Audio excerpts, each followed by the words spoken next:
Hey, it's Lola and Mela with our 7-month update. Not a whole lot of progress to report this month. I'm at about 64 pounds lost, even though it went up a little bit today, but that'll happen, hormonal things and whatnot. And we just finished a huge, amazing supper, so we decided not to measure tonight. So full. So full. It was very fatty and delicious. And now we feel very fatty, so. Really good. Have you guys tried creamed spinach? It's a thing now. Yeah. It's a thing in my diet for Really sure now. enjoyed it. I've never tried it before, so I'm really excited about that. And then some eggs Benedict with a ton of hollandaise sauce, at least twice as much as necessary, homemade, probably. So that's always best. Yeah, so that's kind of the progress part of things. And weight loss wise, I've had none. What I had was a month where I gained like 6 pounds, and I had a lot of water retention, and I had no appetite, and I couldn't figure out what I was doing wrong. And then I figured out maybe I'm not actually eating enough, like eating at a deficit. So I upped my calories, and now the weight is starting to normalize, and I'm still a couple pounds higher than I was at my absolute lowest. So it's been about a big month of struggle for me. And yeah, so that's how that went. So we're hoping for a really great August. It's hot as heck right now, but it feels nice to have a good summer. So hopefully. But we had Monica McGillicuddy on our YouTube. She commented that slow weight loss, still weight loss, slow and steady wins the race. And she's right. Exactly. And I mean, most other years, all other years, basically, we've steadily increased our weight. So any weight loss this year, we've already got over 40 and 60 pounds in the books. That's amazing for us. We've made huge changes, and that's something to celebrate. Pounds. Yeah, we've lost. I didn't even notice. Pounds. We've lost 100 pounds. I mean, she's lost most of it, but hey, between the two of us, it's pretty massive. That's cool. Taking in our history together. So. Yeah. Last month we talked about doing carb ups, and we want to follow up on that because I know a lot of people had questions and concerns about that. Mm-hmm. I did a couple of them myself, but being that I was in the middle of a very hormonally unbalanced month already, I don't know if I got a clear picture of what they would do. I didn't feel like I gained anything from them energy-wise, or felt that it was better. What I felt was better for me was slowly increasing the amount of food that I'm taking in a day, eating more frequently. I gave up intermittent fasting because I realized that was really not working for me anymore. So for me, the carb ups was kind of just a nothing. I didn't seem to gain any extra weight from them, but I didn't lose anything, and I didn't gain any energy. So for me, it was kind of a flop. And for me, I kind of want a do-over because I don't think I really did it well enough. My first carb up was mashed potatoes at a restaurant, and I was afraid of eating too much, so I don't think I really ate enough to get an actual carb up in. And I had a couple of off-plan meals. I had an actual bun once and some poutine with French fries. So it was a tiny poutine. It was small. And if you don't know what a poutine is, that's fries with gravy and cheese curds. It's a Canadian thing, and it's delicious, and we don't have those very often anymore. But so those, and I didn't count them as carb ups because those are not normally things that I would have as a carb up. I was looking for more healthy sources of carbs, and those are not. So like one of my carb ups, I focused on about 50 grams of carbs and it was a bean vegetable dish. So, I mean, it was nutritious. It was very nutritious, but I just, I don't know if we're doing it wrong. There's really not a lot of information out there on this. And I think one of my other carb ups was potato. Yeah, I made some like baked potatoes, and at that point, I think I just ate way too many. So I would like to give it, and I was pretty lazy in July. I lost a little bit, but kind of maintained mostly, and just lost most of it in the last few days. I know that might sound maybe boring or weak or whatever, but maintaining your weight in a summertime when, like, normally in summer this girl lives on ice cream. Like, lives on ice cream. And, you know, Well, and it's sometimes I just need a break mentally too. To not worry about tracking everything and still eating completely keto, except for those couple meals here and there, but just not obsessing over it all the time and tracking and worrying and counting macros and stuff. Sometimes mentally I just need a little bit of a break from that, and then I can pick it back up. And so that's what I would like to do for August, and to try the carb ups again. I don't know if I'll do it in August. I might do a good month of keto, and then see maybe in September I want to try doing a weekly carb up. I think I would really wait. I mean, just my own opinion. If you feel good on keto and you're not in a huge stall pattern, I don't know that a carb up's gonna like help you. Yeah. You know? And you're pretty white hot at this regular keto stuff. Yes. And my only real source of motivation is that I'm getting concerned about the amount of hair that is coming out when I shower and brush my hair. And I've heard that sometimes a carb up carb ups can help that. So I have a lot of hair to begin with, so it's not like thinning, but I'm also, I love my hair, and I would be really upset if I started losing a bunch of it. So she doesn't want to end up with hair like me. That's the subtext here. So I'm gonna keep an eye on it, and then maybe it's fair. Maybe in September I'll give it another try. We always say you have to find out what works for you, body and mind. Like when we were trying to we were doing some research before we started the carb up experiment, and specifically on Reddit, and it was, you know, like what we thought was a fairly innocent topic. Just has anyone tried this and had success? And if so, what kind of carbs did you intake? Like, what was kind of the number that you went for? Did you go for one meal?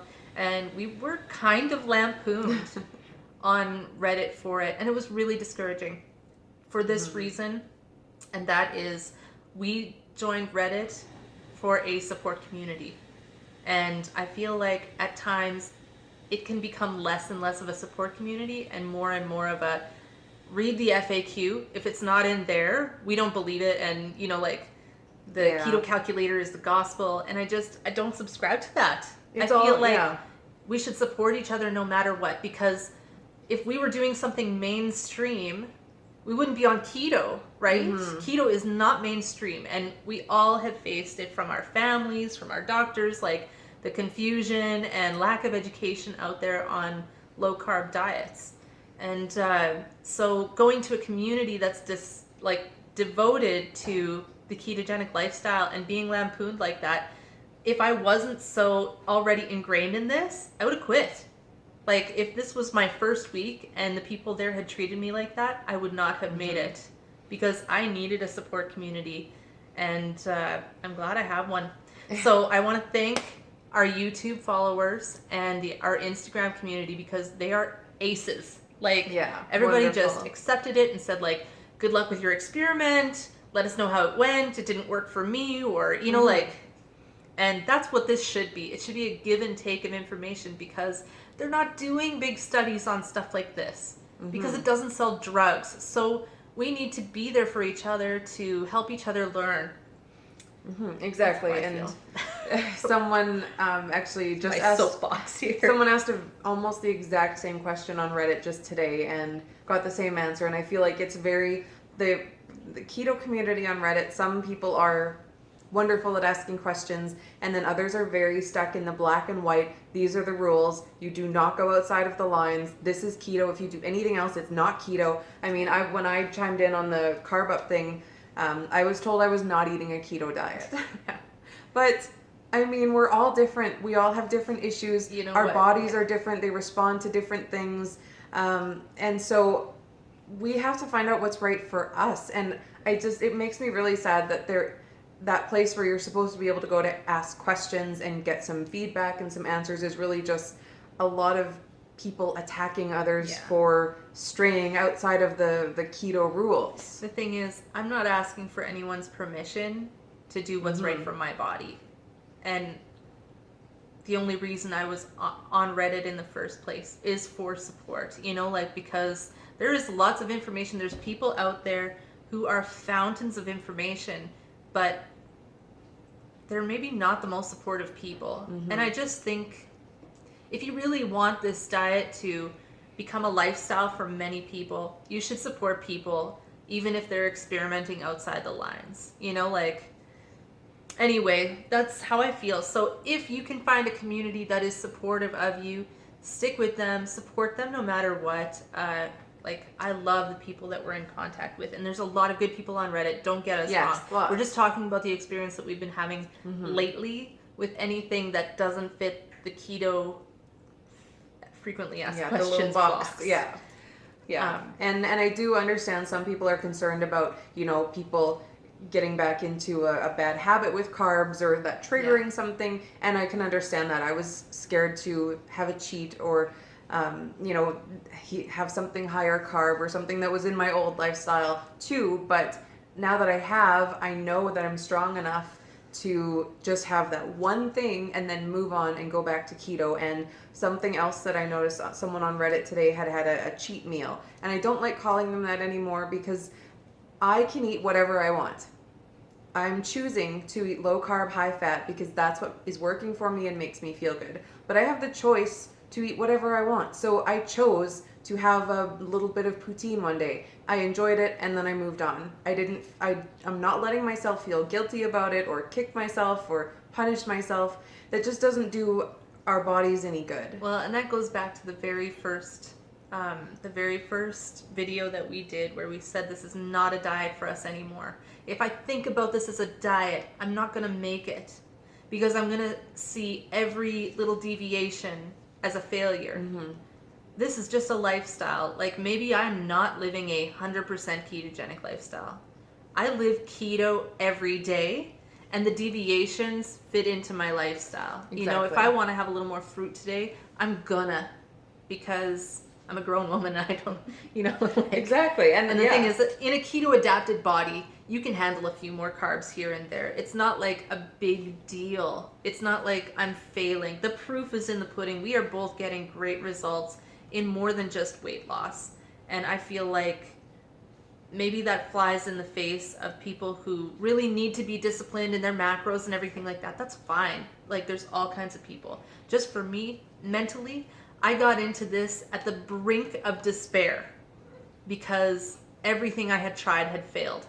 And I considered myself a failure coming into this. And I thought, I didn't really believe I could do this at that point. It was total desperation. And so, I don't track macros because mentally, I can't live on a diet. You know what I mean? So I eat ketogenic foods 95% of the time, and maybe I allow myself a little, maybe 30 grams of carbs today and 18 grams of carbs tomorrow. It's not a big deal. It's still a ketogenic lifestyle. Just, some days are higher carb than others. Really. I think I did the math. When we were going to do one carb up a week for a month, we were eating like 99.95% of the time keto. It was like 0.05% of the time was carb ups. So it's nothing. We are so ranty tonight, but I just feel like there's some really important things that we want to say to you because if you're following us, it's because we're doing this our own way. I am very aware that we have 3 minutes left before this video cuts out. Okay. I wanted to answer a question from a YouTube subscriber, Heather Fincher. She has done keto for a couple weeks and is really struggling with hunger. And she asked us, how long did it take before you were more content? And I have to say, and this is going to just be the worst answer, I was never hungry. I was never hungry because at first I just ate to be satiated. That was the most important thing for me. Keep the carbs under 20 grams and eat until you're full. And I subsisted in that for weeks until things got easier for me and I started experimenting with recipes. And for me, I'm hungry all the time. No, sometimes, some days I'm ravenous and I'm a bottomless pit. But I don't really remember when I was starting out ever really being hungry for a certain period of time before it finally left. I think it's hormonal and, happens a couple times a month that I am suddenly just ravenous and I can't eat enough like I was yesterday. And then today I ate quite a bit less until supper, and then and I was fine. So it's a tough one, really, Heather. we don't We really wish have you a the good best. answer for you, unfortunately. I would eat enough fat to be full, if that's possible for you. I know it's hard for some people in the beginning to eat enough fat, but just find a way. Maybe some higher protein snacks would help you out. I don't know, in the beginning, what the heck did we snack on? That is something that I'm... Pepperoni sticks. Yeah, maybe. I don't know. Yeah, pepperoni sticks, beef jerky. We ate a lot of processed foods in the beginning of our keto journey, and we did that because we didn't know what to cook. So we ended up snacking on some things that maybe weren't healthy, but they helped us get through that initial period until we knew what to eat and started to experiment. And protein is a big part of the keto diet too. It's not just about fat. And there were times when I looked at it and I thought, I'm probably not eating enough protein. Oh yeah, me too this last month. That's something that's important. Protein is important too. So we wish you the best, Heather. We hope that answer makes any sense to you. Yeah, I don't know if that helped at all. If it did, awesome. I think we're going to stop this video now. Okay, we're back. We bought some more time on the phone here, so yeah, I had to delete some stuff you. to make room. Okay. We're so ranty today, and I'm really sorry, but we haven't done this in a month, and we're really passionate. I want to send a shout out to one of our YouTube followers, Mama Nook O'Neill, who really brought us back to earth when she reminded us of why we're doing this. She said she started about the same time as we did in January, and she's only lost 25 pounds, which is still great progress, but reasonably slow considering, some of the keto stories you hear. But she said she's lost quite a few inches. But what the amazing thing is, she is a type 2 diabetic on 2 kinds of cholesterol medication. And since doing keto, she has been able to lower her dosage of diabetes medication. And she's completely off of one of her cholesterol meds and hoping to be off the second one when she goes for her doctor follow-up in September. And I just think that is so incredible. That's amazing. So we wanted to give you this shout out, Mama Nook, because you're amazing and you're exactly why we're doing this kind of thing you just inspired me completely. Absolutely. It's about more than weight loss. Oh yeah. It has to be. Yeah. I wrote a blog about it this month, about every time, about finding your intention, your base intention. When we started out, it was definitely about weight loss. Mm-hmm. You get those, you read these amazing stories about weight loss and, you're morbidly obese. So you're like, weight loss, please. Quick fix. Sign me up. Fix. As we got into it, we just really wanted to be healthier. And we could feel that we were getting healthier every month. Every one of these videos has gotten easier for us to film because I feel better. Yeah. I just feel better sitting here. We had a big meal and we're full, but I don't feel massively bloated over my meal anymore. Or I'm gonna fall asleep in the middle of a sentence because my body is using every ounce of energy to digest all of the crap that we just ate. It's not a thing. So in my blog that I wrote on our blog spot, or WordPress, I should say, I was talking about my own personal intention, and that is every time, and this was a couple weeks ago, I started drafting this. I said every time I reach that tipping point where I could go for a bowl of pasta, or where I think this stall is never gonna end, and why am I even doing this? Because I get to that point where it's 6 weeks and my weight hasn't moved, and what am I doing wrong? I'm eating keto. Shouldn't I be metabolizing fat, I think about my husband, and I think about how boss it's going to be to tell him that I'm pregnant someday, because it's not just about the weight loss for me. It is very much about battling the disease that is holding me back from what I want in life. And I have always truly believed that I would someday reach that goal. And it's so ridiculous because I no sooner published that blog than I got to tell him that. What? Are you freaking kidding me? Are you serious? I'm pregnant. Oh my god! I didn't know this! Holy shit! I'm pregnant. Congratulations! Oh my god! Oh my gosh! She's such a bitch for not telling me! I wanted to tell you so bad, but... Well, and there've been times that I was like, I wonder if I won't ask if she's tested just in case. So yeah, we're just Wow. gonna take a quick break.